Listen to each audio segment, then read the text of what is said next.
The key to making books within a series work is to grow, escalate, and complicate the conflict and stakes from book to book. It's not mixing up the genres from book to book. Okay, so escalating the conflict and stakes is going to pull readers into your series, while mixing up the genres from book to book will push them away. So just something to keep in mind, determining the genre of your series and of each individual book within your series as well. Welcome to the Fiction Writing Made Easy podcast. My name is Savannah Gilbo, and I'm here to help you write a story that works. I want to prove to you that writing a novel doesn't have to be overwhelming. So each week, I'll bring you a brand new episode with simple, actionable, and step-by-step strategies that you can implement in your writing right away. So whether you're brand new to writing or more of a seasoned author looking to improve your craft, this podcast is for you. So pick up a pen and let's get started. In today's episode, we're going to talk about how to start planning a book series. And I'm so excited to talk about this topic because it's one that I get a lot of questions about. So people will write into the show all the time and they'll ask me things like, how do you even start planning out a book series? How do you keep conflicts and character arcs going over such a long period of time? How do you create a sense of resolution at the end of each book, but still allow the plot to continue into the next one? And other questions like that. I get so many questions about writing a series, so I wanted to tackle the first steps in today's episode. But before we get into all those juicy details, we need to talk about what kind of series you're writing first. So there are three main types of book series that you can write. The first one is a static series, which is a series of books that features the same character or group of characters, but the individual stories aren't necessarily connected, and there's typically no overarching storyline or character arc. So an example of books like this would be something like the Goosebumps books, right? Those are individual stories that make up the Goosebumps series. The second kind of series you could write is a dynamic series. So this kind of book series follows a character or a group of characters across multiple books in which the plot problem grows, escalates, and complicates. So this means that both the plot and the character must evolve over time. And an example of this kind of series is something like The Hunger Games. The third kind of series is an anthology series. So this type of series includes books that are linked by one or more defining elements like theme or setting, and often features a different cast of characters per book, though not always. So an example of something like this would be the Giver series. Those books take place in the same world but feature a different protagonist each time. So those are the three types of book series that you could choose to write, but for the purpose of this episode, I'm going to assume you're writing a dynamic book series since that is the most common choice. So with that being said, let's dive into the first 5 steps to take when planning a dynamic book series. Step 1 is to identify the theme of your series and of each book. So just like each individual book in your series as a whole needs a strong central theme to tie everything together. It's usually something that you can express in one sentence, and it's dependent on the content genre of your series. So for example, a series of romance novels will all speak to the themes of love, intimacy, and relationships with other people. A series of action stories set in a fantasy world will speak to themes of life, death, survival, and sacrifice. If you want to go deeper in the steps to take to figure out the theme of your series or of your individual stories, you can go back and listen to episode number 5. That's called 3 Ways to Figure Out the Theme of Your Story. We will link to that in the show notes for easy access. But essentially, if you can identify the theme of your series during the planning stage, you'll have an easier time mapping out the plot and character arcs in each individual book. So for example, let's say you're writing a series that speaks to an individual's power and responsibility to stand up to evil. You could start brainstorming some micro lessons or themes that you could explore in each individual book. So book 1 could be about learning that evil actually exists in the world. So maybe your character is a little bit naive and they didn't really know that evil existed in the world, or they didn't think that evil existed in a way that's kind of close to them. Maybe they thought it was a bigger issue that would never affect them until it did. So that could be what book 1 is about. Book 2 could be about what it means to take action and stand up to evil. So now that your character has seen evil and they know it exists, what are they going to do about it? And then let's say you're writing a 3-book trilogy, and so book 3 is going to be the last one. It could be about what happens if your protagonist's friends aren't willing to stand up against evil with them. So in this book, it becomes a question of, will your protagonist stand up to evil alone, or will they kind of give up and give in? And I know this isn't a perfect example, but that's okay, because remember, we're talking about the planning stages, right? We're just trying to map things out. But hopefully in the example, you can see how each individual book's theme can build on the one before it to form a final takeaway or a series theme. This is what you're aiming for in the planning stage.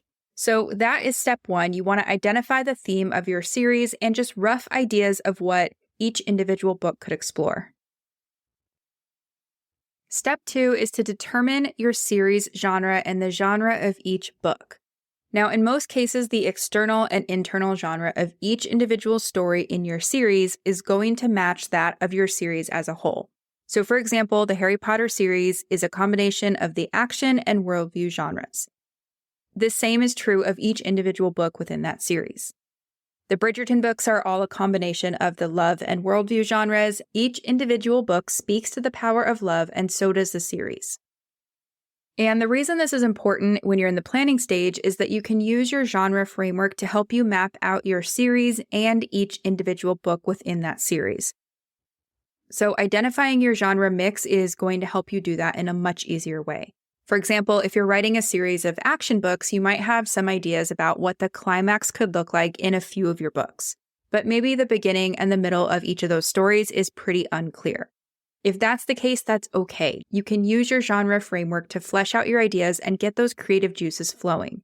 Because remember, your story's content genre can give you insight into a lot of things, like what your protagonist wants and needs, what's at stake, or what your protagonist has to lose or gain, which key scenes and conventions you need to include to satisfy readers, what theme or topic your story explores, and so much more. Now, you might be wondering, should my series be made up of multiple genres, or should I just pick one and kind of stick to that? And the short answer is just to keep it simple. Don't overcomplicate this, especially in the planning stage. You will most likely have multiple genres at play within each of your books. So for example, you might have a romance subplot in each of your stories, and that's great.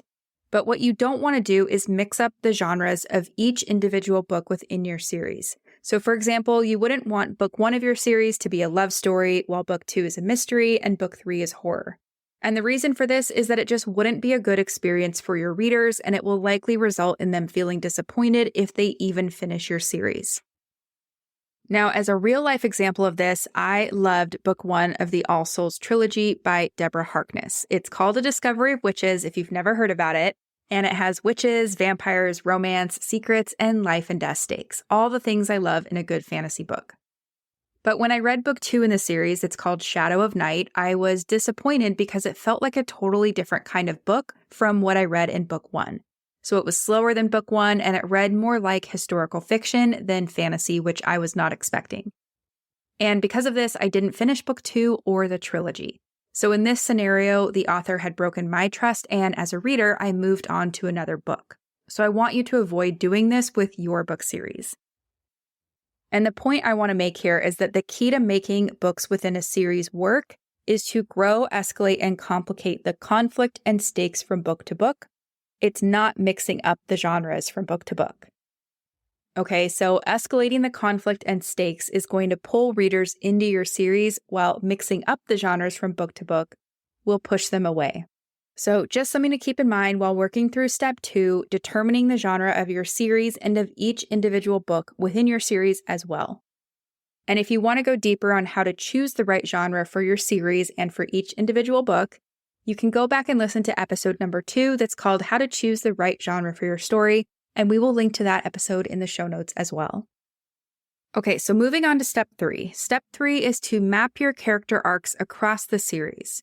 So a character arc just describes how a character changes because of the external conflict they face. And just as a single novel in your series must transform someone or multiple someones if you have multiple points of view, your series as a whole must do the same thing. So this means that during the planning stage, you need to explore 2 things. Number 1, how does your character start the series? And number 2, how does your character end the series? So we want to look for who they start the series as and who they end the series as. And ideally, who your character is at the beginning of your series would be in direct conflict with who they are at the end. And that's just because we're working towards that arc of change, right? So once you know your series theme, you can kind of back out how your character will change or how they start and end the series. And this is a little tip that if you're taking notes, you will definitely want to write down. So at the beginning of your series, your character is going to believe the opposite of the theme of your series. Okay, so for example, if you're writing a series that speaks to an individual's power and responsibility to stand up to evil, like we talked about in step 1, your character might start the series feeling powerless and small. So they might be naive and sheltered and have no idea of the greater evil that exists in the world. That might be where they start book 1, right? Then by the end of the series, not only would your character know that evil exists, but they'd be someone who believes in and has internalized the theme of your series, and they're going to be someone who takes action against evil as well, right? So we want to identify those 2 key points on their arc. How do they start the series, and how do they end the series? And this means you'll want to look for your character's internal obstacle at the start of your series. So this is the lie, the misbelief, or that outdated worldview that they kind of need to unlearn or shed in order to accept the theme of your series and achieve their goals. And then from there, you can consider what new problems could arise once your character learns part of that overarching lesson in book 1. So we want to break it down into kind of smaller lessons that add up to the theme of your story. And if you think about this like real life, right? Life lessons often lead to more questioning, more exploring, and more lessons along a similar track or theme. So the same is going to be true for your characters in your books. As an example, we can consider Katniss Everdeen's growth arc in the Hunger Games trilogy. Right by the end of that series, she's led a team of rebels through the burning streets of the capital, she's killed the president, and she's helped give rise to a new Panem. The Katniss that we met at the start of book 1 wouldn't have wanted to or wouldn't have been capable of doing all this. She had to grow and change first, and with each book in the trilogy, she moved closer to becoming that ultimate version of herself, taking steps forward and backward along the way. The same is going to be true for your character as well. And that's just because as your character makes decisions motivated by their internal obstacle in each book, at the start of each book, they're going to experience the consequences of those choices moving forward. And over time, those consequences add up until the character is finally forced to confront that internal obstacle within each book. And that's what's going to help add up to that overarching series arc of change. So in other words, each book is going to push your character forward and sometimes backwards until they reach their ultimate destiny at the end of your series. Okay, so that's step 3. Map out your character's arc across the series. Don't worry about getting this perfect. We're just creating kind of a rough plan at this stage. Okay, so moving on to step 4. Step 4 is to brainstorm your antagonist or your antagonists if you have multiple throughout your series. So when you're plotting a dynamic series, there has to be some kind of larger thread or larger conflict holding the books together. That thread usually comes in the form of an overarching goal from your protagonist's angle and the conflict they face as they pursue that goal. And everything starts with your antagonist because without them, there would be nothing for your protagonist to react to. This is why understanding your antagonist's goals, motivations, and plans is key to planning your book series. So your antagonist's goal and the actions they take to accomplish that goal is what's going to help you form the plot of each book in your series. On the flip side of this, the misguided way that your protagonist reacts to whatever your antagonist is doing is going to create those consequences that your protagonist has to deal with until they finally learn the lesson of each book and then eventually the theme or lesson of your series. So as an example, in the Hunger Games trilogy, there's a uniting thread and the overarching goal that's the revolution of Panem and whether or not the districts will defeat the Capitol. And who spearheads everything the Capitol is doing? The president, right? Specifically President Snow, and then in later books, President Coin.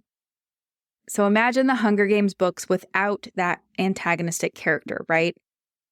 It might still be fun to read about, all these kids in an arena fighting to their death, but there would be nothing holding the overarching series together and helping the author escalate the conflict and stakes over the course of the series.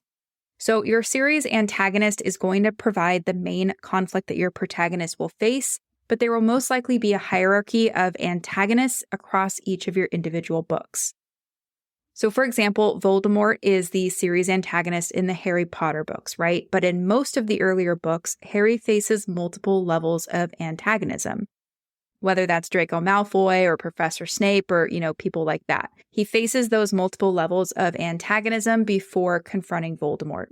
And the reason for this is really just because both Harry and Voldemort must grow and change until they can properly and more or less evenly confront each other. Because remember, at the beginning of the books, Harry's 11 and Voldemort doesn't really have a human body, right? So they have to grow and change physically, emotionally, in their skill levels and things like that until they can properly and evenly confront each other.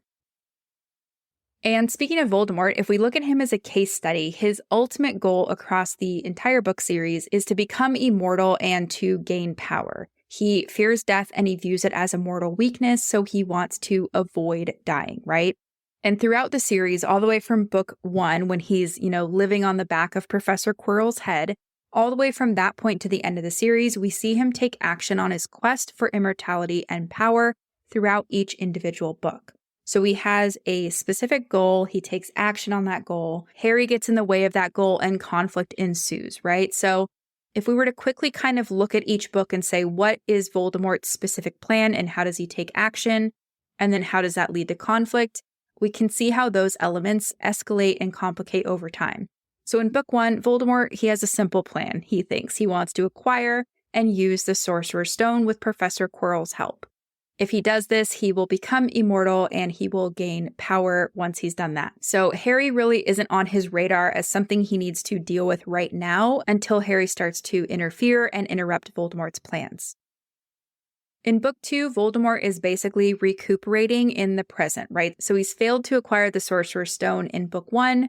He's recuperating in the present, and then in the past, via Tom Riddle's diary and the basilisk that he summons, he's taking action to destroy the wizards and witches that he deems less than, and he's also trying to get Harry Potter out of the way so that eventually when he recuperates, he can kind of, get back on that quest for immortality and power.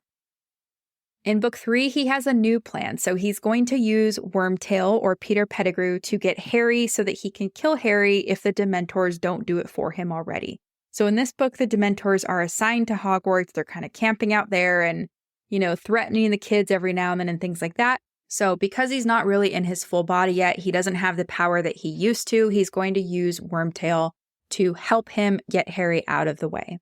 In book 4, Voldemort wants to help Harry win the Triwizard Tournament so that he can use, quote unquote, the flesh of his enemy to cast a spell to rebuild his body.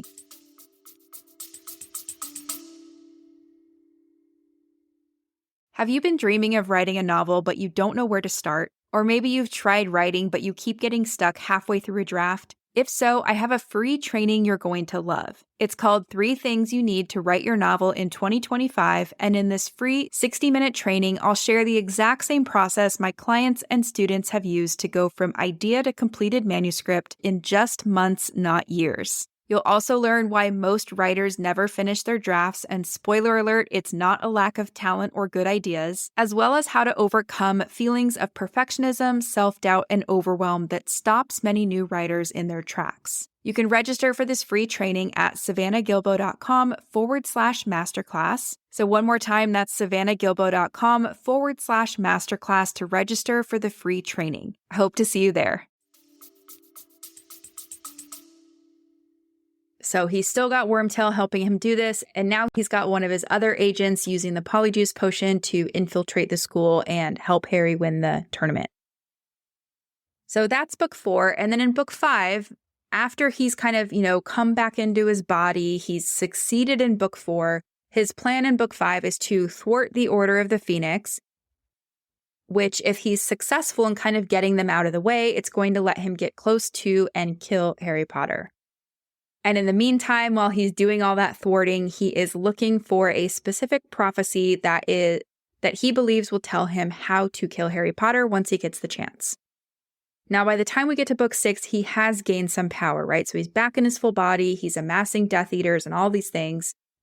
And in book 6, he's officially declared war on the wizarding world, and he is continuing to pick off members of the Order, and he succeeds in killing his main target, Dumbledore. So although Harry has been thwarting Voldemort along the way, Voldemort is kind of moving closer to that ultimate goal of immortality and power. And then finally in book 7, he wants to find the Elder Wand so that he can finally kill Harry once and for all. So he's found the prophecy, he's killed off Harry's mentor, and he's ready to finally destroy the one person that's in his way.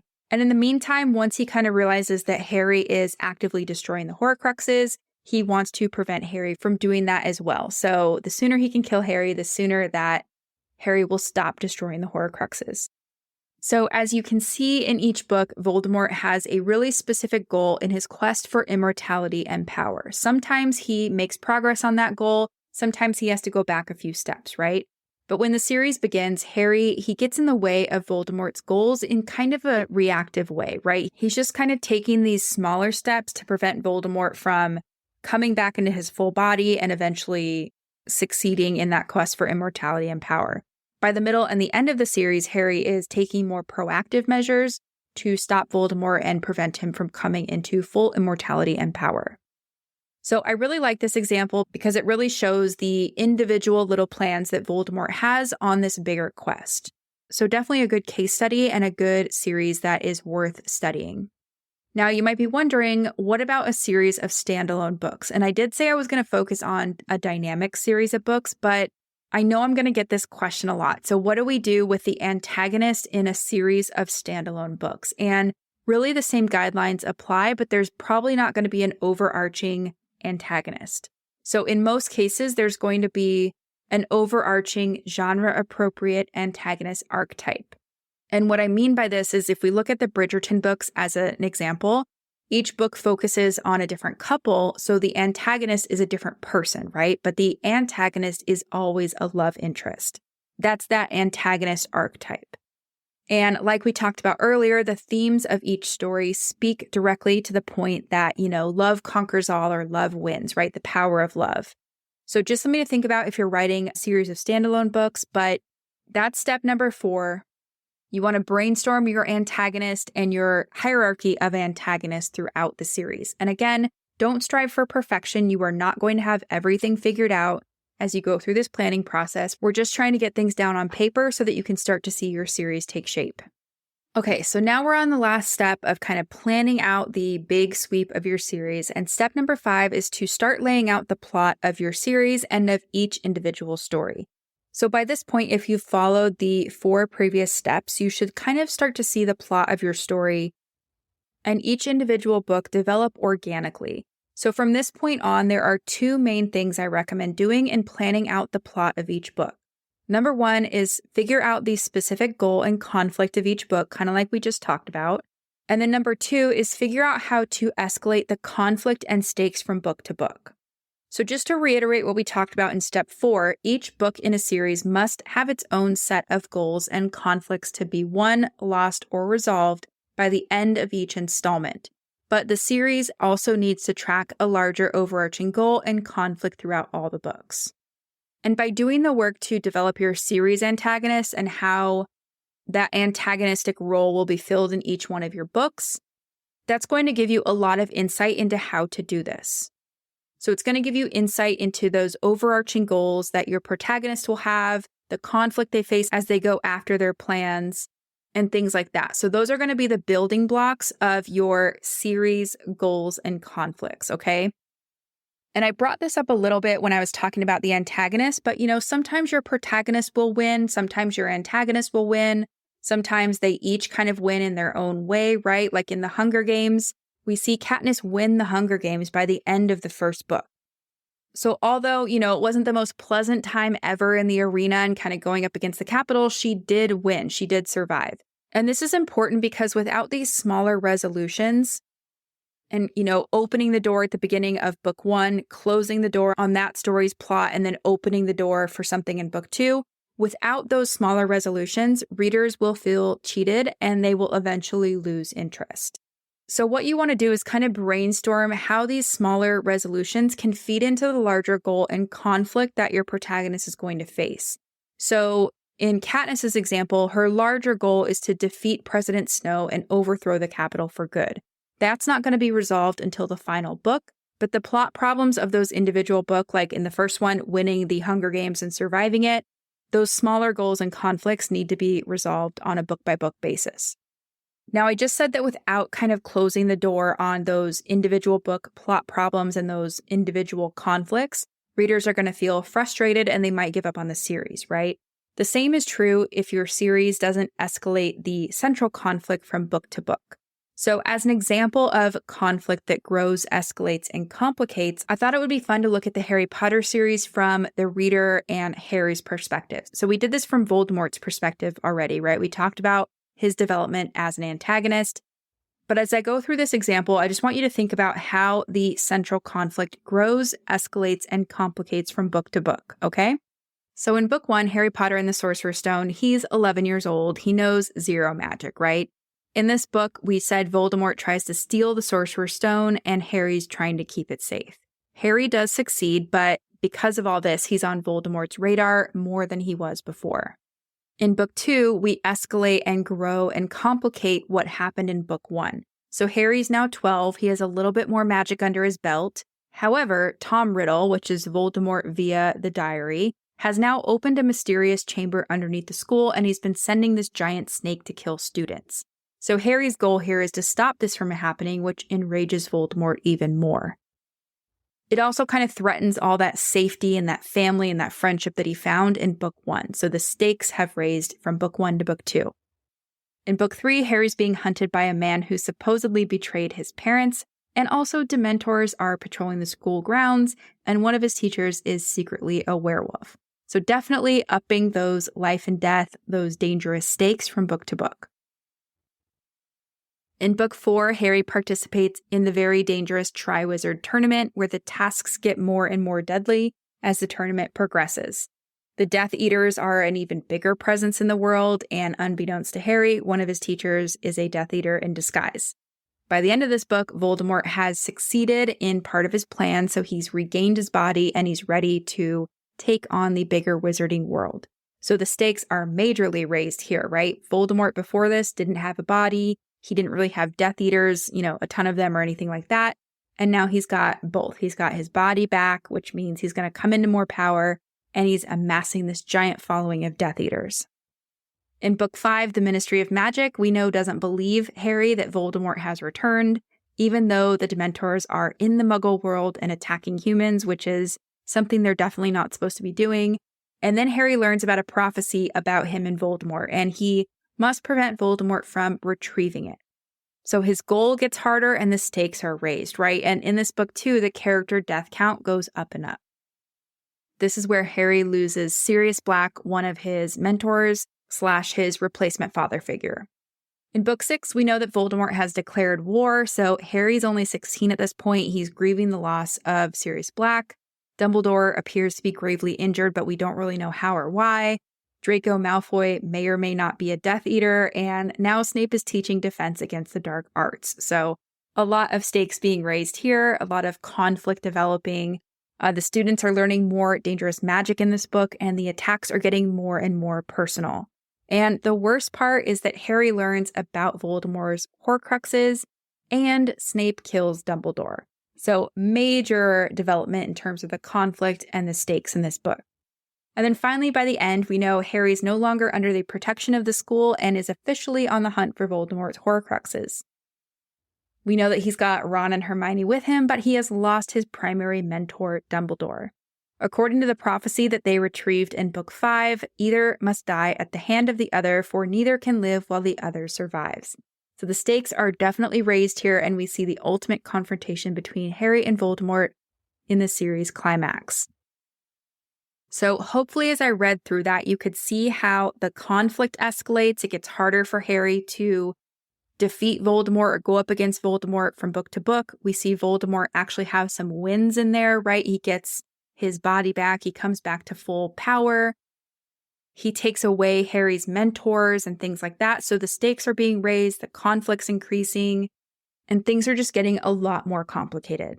So in this step, I really want you to take what you've done in steps 1 through 4 and just kind of start mapping out where each book could maybe start and end. Again, you don't have to have all this perfect. Maybe in some books, you don't know what the starting point is, but you know where the ending needs to go for the series arc, things like that, it's okay. You're just kind of slotting things into where they go and then seeing how things develop, with your genre framework and as you start writing book 1 and things like that. So let me just recap those 5 steps really quick, and then I'm going to give you a bonus tip, so don't go anywhere. Step 1, we said, was to identify the theme of your series and of each individual book. Step 2 is to determine your series genre and the genre of each book. Step 3 is to map your character arcs across the series. Step 4 is to brainstorm your antagonists or your antagonists if you have more than one throughout the series. And then finally, step 5 was to start laying out the plot of your series and of each individual story. Now, again, we are not aiming for perfection here. We just kind of want to get your ideas down and start helping them take shape. After this point, it's kind of natural to start thinking about your story world, right? So I always get questions about how to develop a world across your book series. And although this is not something you totally need to have figured out in the planning stage, it is something to be aware of, right? Because you want to make sure the world building is consistent across all your books, and you want to build a world that plays into your story. So that plays into the themes and that impacts the central conflict and your protagonist's arc of change and all that stuff. And also, just as your character needs to change, so can your story world. I find that often it's the same, conflict, the same events that trigger things in your character or trigger that kind of internal change that also can start to trigger change in your world. So we talked about this a little bit in the Hunger Games example. Remember, the things that start to change Katniss, it also ripples out into the bigger world and causes the districts of Panem to rise up against the Capitol. In Harry Potter, Voldemort coming back to full power definitely spurs the world into action, and once he's defeated, the world is left in a different place than it was before. So just something to keep in mind. At this stage, you can start to kind of think about how your world or how you're setting the groups and the communities, the political systems, whatever it is, how those things start to change in your world as well. And I really wanted to include this kind of as a bonus tip because sometimes when it comes down to growing, escalating, and complicating the goals and the conflict from book to book in your series, sometimes you need to think in terms of expanding the story world or exploring, different parts of the world and different characters. So for example, you might need to kind of expand where your character goes in the world. They might need to visit new countries, new territories, or lands that were maybe previously mentioned, but we haven't been to those yet. An example of this is in the A Court of Thorns and Roses series. In the second book, we see the main character, Feyre. She goes to the Night Court. So, that was mentioned in book 1, but we've never actually been there. By visiting this new location, it broadens the world and causes conflict for the characters to face. Also, taking your protagonist farther away from home usually organically triggers new realizations about themselves and can often either aid or kind of halt progress along their series arc. So just something to keep in mind and just something to think about. The other thing to think about is exploring different characters in different parts of the world. So sometimes as we progress further through a series, there are different points of view introduced. I'm thinking of the books in the Lunar Chronicles, right? We see different points of view in that series as the series progresses and things like that. So thinking about your story world definitely isn't one of the first 5 steps I would take, just because, things like character and theme are probably more important in the planning stage, but you can still think about your story world and how it may undergo its own arc of change and how it can provide conflict for your series and for each individual books and things like that. So as you can probably see from this episode, there is a lot that goes into planning a book series, right? As I've said multiple times throughout the episode, I don't want you to expect to have everything figured out in 1 or 2 sittings. This is something that you're definitely going to need to start and then, add to over time. So I really want you to know going into the process that it's totally normal to go through these steps once and then kind of start over and go back through them again, just to continue to develop and add to your ideas. So, it's not just 1 or 2 times, it's probably a handful of times you're going to need to go through these steps. Totally normal, totally okay. But at least this will help you get your ideas out of your head and onto the page and hopefully get your series underway. So that's it for today's episode. As always, thank you so much for tuning in and for showing your support. If you want to check out any of the links I mentioned in this episode, you can find them in the show notes listed in the description of each episode, inside your podcast player, or at savannahgilbo.com/podcast. If you're an Apple user, I'd really appreciate it if you took a few seconds to leave a rating and a review. Your ratings and reviews tell Apple that this is a podcast that's worth listening to. And in turn, your reviews will help this podcast get in front of more fiction writers just like you. And while you're there, go ahead and hit that follow button because there's going to be another brand new episode next week full of actionable tips, tools, and strategies to help you become a better writer. So I'll see you next week, and until then, happy writing.